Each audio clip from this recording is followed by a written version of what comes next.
तो hello and welcome दोस्तों, स्वागत है आपका फिर से एक नई वीडियो में। आई होप आप सब लोग एकदम बढ़िया होंगे और एकदम मस्त होंगे। तो आज के इस वीडियो में मैं आपको बताने वाला हूं कि यदि सिंगल डोर या डबल डोर फ्रिज में कूलिंग नहीं हो रही है और उसका कंप्रेसर बिल्कुल सही चल रहा है, उसका थर्मोस्टेट भी सही है, तो उसमें क्या दिक्कत है। क्या कंप्रेसर में कोई दिक्कत है या उसमें गैस नहीं है? आखिर ऐसी क्या दिक्कत है जो कूलिंग नहीं कर रहा लेकिन कंप्रेसर बिल्कुल सही तरीके से चल रहा है? तो आज मैं आपको यही बताने वाला हूँ। बहुत इंपॉर्टेंट चीज है, वीडियो को बिना स्किप करे अंत तक जरूर देखिए। और वीडियो में आगे बढ़ने से पहले मैं आपको बता दूं कि हमने एक नया चैनल चालू किया है टेक्निकल अरोड़ा जी व्लॉग के नाम से। वहां पे मैं अपने डेली शेड्यूल और मेरी लाइफस्टाइल से रिलेटेड व्लॉग वीडियो डालता रहता हूं। यदि आपको पसंद आते हैं तो प्लीज जाके देखिए और वहां पे भी अपना प्यार और सपोर्ट बनाए रखिए और चैनल को सब्सक्राइब जरूर कीजिए। तो डिस्क्रिप्शन बॉक्स में उस चैनल की लिंक दे रखी है। तो चलिए आगे बढ़ते हैं और देखते हैं। तो फ्रेंड, हम आ चुके हैं फ्रिज के बैक साइड में और यहाँ पे देखिए कि ये गार्ड लगा हुआ है। सबसे पहले इस गार्ड को निकाल लेते हैं। इसको हमने थोड़ी देर के लिए इधर कर लिया। तो फ्रेंड, सपोज कीजिए कि आपका ये कंप्रेसर या फ्रिज काफी देर तक चल रहा है लेकिन फिर भी इसमें कूलिंग नहीं आ रही है। तो सबसे पहले आपको क्या चेक करना है, ये ड्रायर।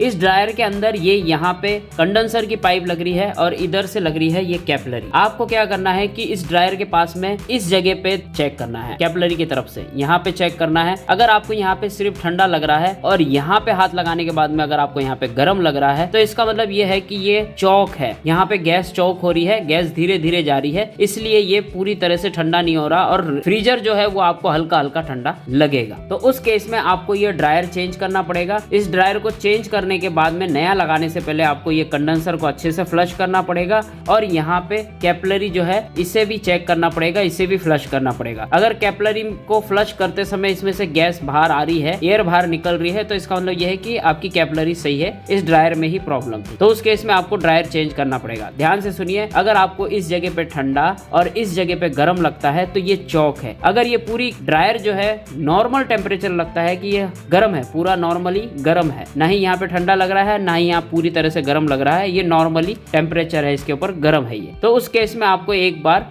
इसकी गैस चेक करनी पड़ेगी। अगर कंप्रेसर चल रहा है, समझ में आ रहा है, अगर कंप्रेसर चल रहा है उस केस में बता रहा हूँ, तो इसकी गैस चेक करनी पड़ेगी। अब इसकी गैस कैसे चेक करेंगे, उसके लिए तो आपको यहाँ से इस पाइप को काटना पड़ेगा, तभी आप इसकी गैस चेक कर पाएंगे। तो पाइप को काटना ना पड़े उसके लिए मैं आपको एक आइडिया बताता हूँ। तो सबसे पहले हमें क्या करना है कि ये जो पाइप है इसे अच्छे से साफ कर लेना है रेगमल पेपर से। चलिए मैं इसे साफ करता हूँ।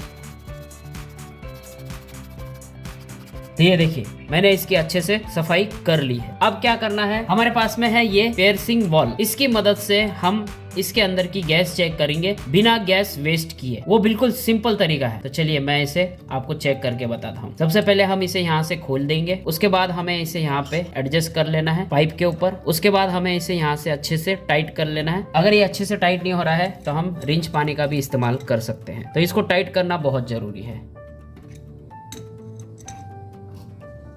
तो देखिए ये हो गया है टाइट। अब मैं क्या करूंगा कि यहाँ से इसे घुमाऊंगा तो इसके अंदर ये पिन होती है, इसके अंदर एक, वो पिन सीधी इसके अंदर चली जाएगी और इसमें एक छेद कर देगी। अब इसमें से कहीं पे भी गैस नहीं निकल रही। जब मैं इसे खोलूंगा तो इसमें से गैस निकलेगी, देखा, और मैं इसे बंद कर दूंगा तो ये गैस निकलना यहाँ पे बंद हो गई। तो अब मैं क्या करूंगा, यहाँ पे मैं इसका गैस चेक करूंगा। ये है हमारे पास में गेज मीटर। तो ये है गेज मीटर, ये मैंने इसे यहाँ लगा दिया। अब मैं इसे खोलूंगा तो हमें पता चल जाएगी कि इसके अंदर गैस कितनी है। तो देखिए इसमें गैस है 40 से 50 PSI, स्टैंडिंग प्रेशर है ये, मतलब ये है कि इसमें गैस कम है। तो चलिए अब इसका जो है बैक प्रेशर चेक कर लेते हैं। इसे चालू होने के बाद में इसका बैक प्रेशर सही आ रहा है या नहीं आ रहा है। यदि इसका बैक प्रेशर सही नहीं आ रहा है तो हो सकता है कि इसमें गैस कम है। अगर इसका बैक प्रेशर बिल्कुल 0 से नीचे जा रहा है, गैस भरने के बाद भी अगर हम टॉप अप कर रहे हैं तब भी, तो फिर समझ लीजिए कि इसका ये जो ड्रायर है ये ड्रायर चौक है, इसे हमें चेंज करना पड़ेगा। उसे चेंज करने से पहले एक बार कंफर्म करना है कि हमें ये कैपिलरी सही है या नहीं है। तो कैपिलरी को फ्लश करने से ही पता चलेगा कैपिलरी चौक है या नहीं है, लेकिन उससे पहले हमें कंडेंसर, कैपिलरी और सारी चीजों को फ्लश करने के बाद में ड्रायर चेंज करना है, फिर ही इसमें गैस भरना है। लेकिन कई बार होता है कि सारी चीजें ओके लगती है, गैस भरने के बाद भी कूलिंग नहीं देता है। हालांकि इसका स्टैंडिंग प्रेशर बराबर आ रहा है लेकिन बैक प्रेशर जो है वो कम हो जाता है। लेकिन इसका मतलब ये नहीं है कि वो चौक है, ऐसा नहीं होता। तो उस केस में समस्या ये होती है कि ये जो हमारी डिस्चार्ज लाइन है, ये वाली डिस्चार्ज लाइन ये ऑयल निकालती है। तो वो ऑयल डिपेंड करता है कि कितना निकाल रही है। अगर बहुत ज्यादा ऑयल निकाल रही है फ्लश करने पे, बिल्कुल आपका हाथ गीला हो जाता है, आप उंगली लगाते हो और आपको हाथ लगा के चेक करते हो फ्लश करते समय, अगर आपके हाथ के ऊपर बहुत ज्यादा ऑयल लग जाता है तो इसका मतलब ये है कि आपका कंप्रेसर ऑयल उठा रहा है। तो आप इसमें गैस भरेंगे और उसका स्टैंडिंग प्रेशर और बैक प्रेशर बराबर दिखाएगा, तब भी ये आपकी कूलिंग नहीं करेगा। ये कंप्रेसर बिल्कुल खत्म हो चुका है, डेड हो चुका है।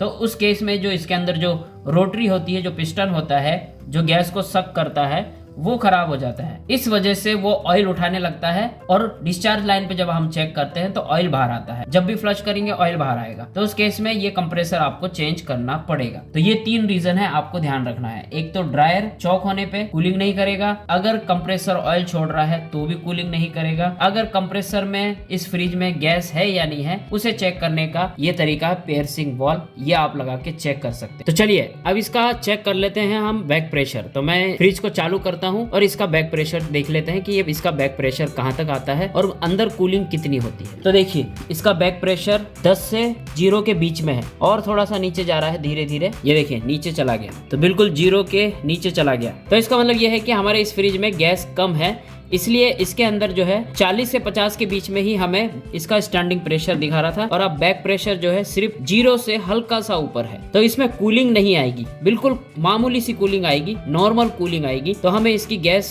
टॉप अप करनी पड़ेगी ताकि ये 0 और 5 के बिल्कुल बीच में आ जाए, 5 PSI तक आ जाए या 6 PSI तक आ जाए या 7 PSI तक आ जाए। जहाँ पे भी हमें कूलिंग बराबर लगेगी वहां पे इसका स्टैंडिंग प्रेशर चेक करके हम इसे छोड़ देंगे। और आपके मन में कई सवाल ये भी है कि ये ट्रे यहाँ पे क्या कर रही होती है और इस ट्रे में ये पाइप को इस तरह से बैंड करके क्यों छोड़ा होता है, इसके बारे में मैं आपको अगले वीडियो में बताऊंगा। तो ये आपको समझ में आ गया कि ड्रायर को कैसे चेक करना है। अगर इसमें गैस चेक करनी है तो पियर्सिंग वाल्व का इस्तेमाल करना है, इसके जरिए आप स्टैंडिंग प्रेशर और बैक प्रेशर चेक कर सकते हैं। और ये सारी चीजें ओके होने के बाद भी फिर भी कूलिंग नहीं हो रही है तो एक बार इस पाइप को, डिस्चार्ज लाइन को काट के इसका फ्लश करके इसमें चेक करना है कि इसमें से ऑयल तो नहीं आ रहा। अब आपकी समस्या आती है कि अब ये हमने सब चीजें चेक कर ली और हमने इसमें इस पियर्सिंग वाल्व की मदद से इसमें गैस भी डाल दी, रिफिल भी कर दी, तो अब इसे हम कैसे निकालें यहाँ से। तो देखिए सिंपल सी बात है, आपने ये ड्रायर चेंज कर लिया है तो आपको सिंपल यहाँ पे NRV वाल्व लगा लेना है, इसे निकाल लेना है गैस को। ठीक है, ये तो हो गया सिंपल।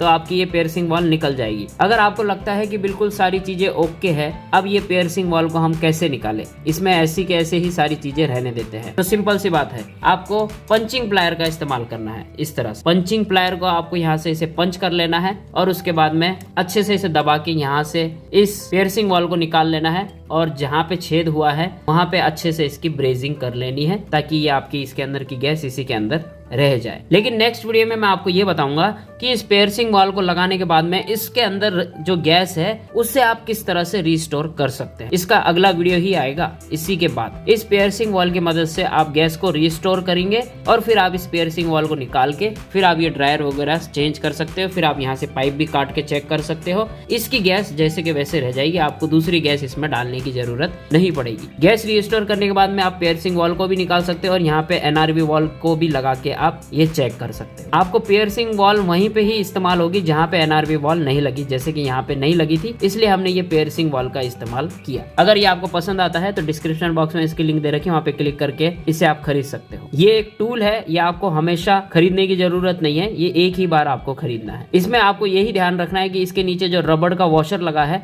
वो आपको हमेशा संभाल के रखना है, वो कई बार गिर जाता है। तो ये था जिस फ्रिज में कंप्रेसर बिल्कुल सही है, चाहे वो डबल डोर का हो या सिंगल डोर का हो, उसमें आपको उसको कैसे चेक करना है यदि उसमें कूलिंग नहीं हो रही है। तो देखा दोस्तों कि ये टूल कितना यूजफुल है। इस टूल की मदद से ही आपको पता चल गया कि फ्रिज में गैस है या नहीं है। तो जैसा कि मैंने बताया कि अगर ये टूल आपको पसंद आ रहा है तो डिस्क्रिप्शन बॉक्स में इसकी लिंक दे रखी है, वहाँ पे क्लिक करके आप इसे ले सकते हैं। तो उम्मीद है आपको यहाँ पे सारी चीजें समझ में आ गई। बिल्कुल सिंपल और सरल तरीका था और उम्मीद करता हूँ कि ये वीडियो आपके लिए काफी हेल्पफुल रहा है। तो प्लीज लाइक कर दीजिए और इस वीडियो को अपने दोस्तों के साथ में जरूर शेयर कीजिए ताकि वो भी हमारी इस फैमिली का हिस्सा बन सके। और यदि चैनल पर नए आए तो नीचे लाल बटन है सब्सक्राइब का, उसके ऊपर क्लिक करके घंटी का बटन दबाइए। जब भी हम नया वीडियो डालेंगे तो आपके मोबाइल की भी घंटी बजेगी और ये एक ही बार करना है, बिल्कुल फ्री है। तो thank you so much watching this video. मिलते हैं अगले वीडियो में कुछ और नया लेकर के, कुछ और इंटरेस्टिंग लेकर के। हमेशा अपना और अपनों का ख्याल रखिए। Always keep smiling.